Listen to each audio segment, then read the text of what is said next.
we don't expect anything. We just go out and do what we do and hope people like it and try and please ourselves artistically. And these are our goals. And we don't sit back and say, oh, I hope we're big next year, or I hope this, I hope that. We just go and do it and don't put a lot of thought into what might happen or what could happen. We just think about what's happening, and try and make that happen now, what we're dealing with now. That's where we concentrate on.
Cliff played bass.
I'd like to maybe talk a little more about Cliff and his personality.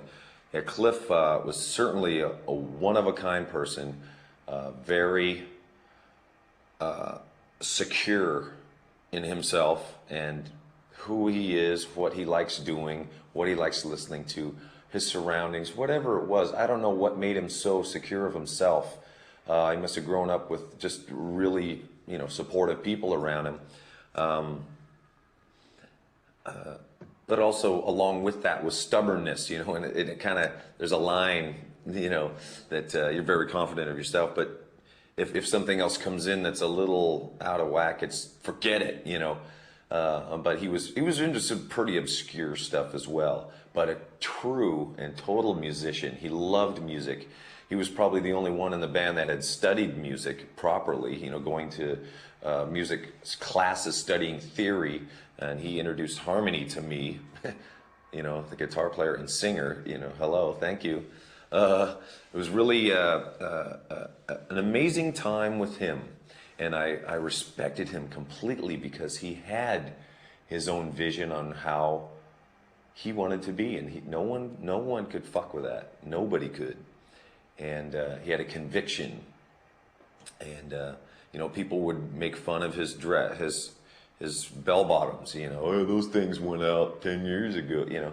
He did not care. That was him. He liked country music. He liked shooting guns. He liked being out in the wilderness. He liked really exploring his mind.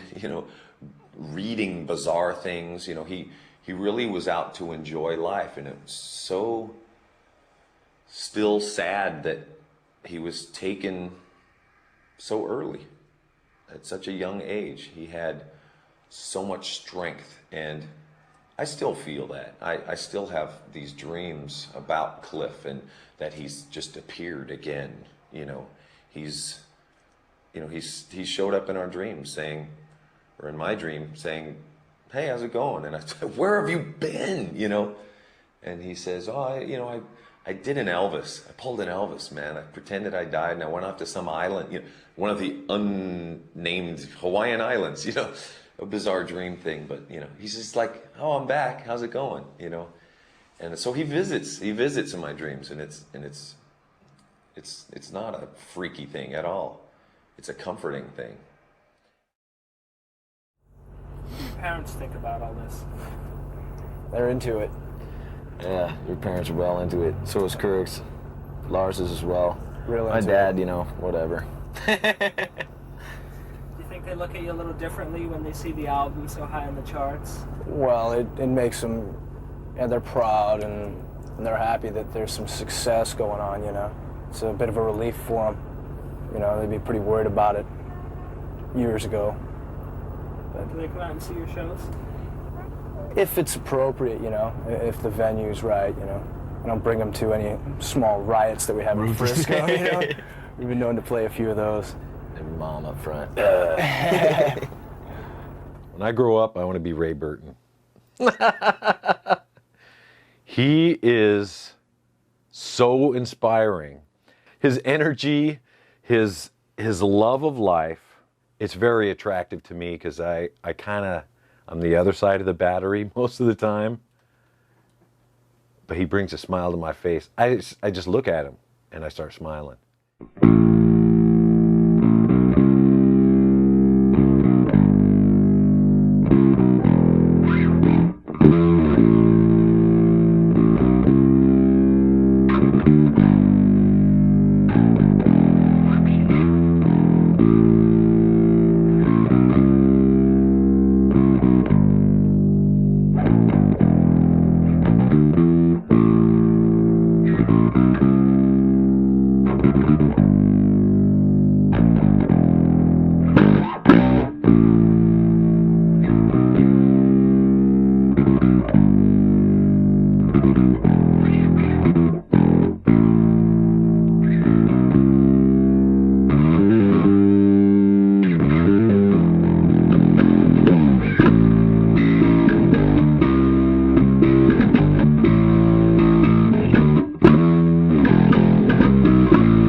Mr. Ray Burton.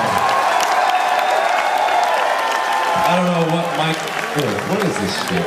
Get out of the way.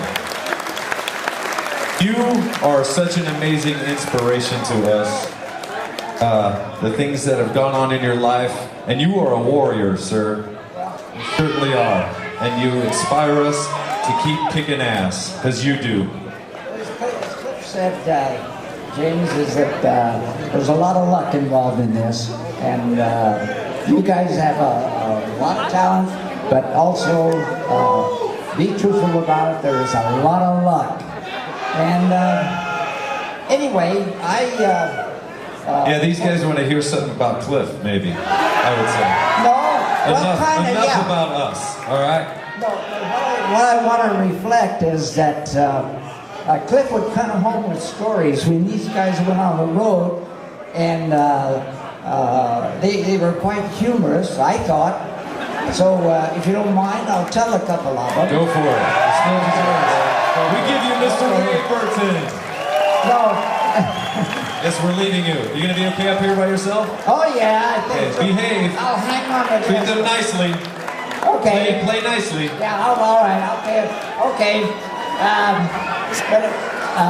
The story I want to tell you.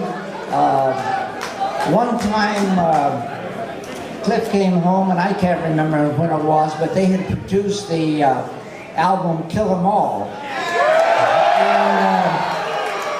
and they didn't produce it; they played it. But anyway, I said, where did you get the name of that, Kill 'Em All? What does it mean? And so Cliff said, well, we got the idea that Kill 'Em All is kill all the managers. And anyway, of course, when they got Cliff Bernstein and Peter Minch as managers, the attitude changed an awful lot. But there was another time Cliff was, they had gone down to LA for a gig, and the four of them were in a car, and of all things, Cliff was driving. And if anybody knew how to see a bad driver, he was. But he was driving this night, and he said they had a map, and so they pulled over the side of the road to look at the map. And lo and behold, the police came up behind them, and the cops pulled them out of the car, and they asked, where are you guys from anyway? They said, well, we're from San Francisco. And so anyway, the officer said to them, what are you, a bunch of queers? And James said, yeah, we're a bunch of queers. So anyway, I think you're all having a good time, and for a very good reason. These guys are wonderful, and I'm sure you agree with me, and they are extremely, extremely entertaining. So have a good time.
Do you hear us, Cliff?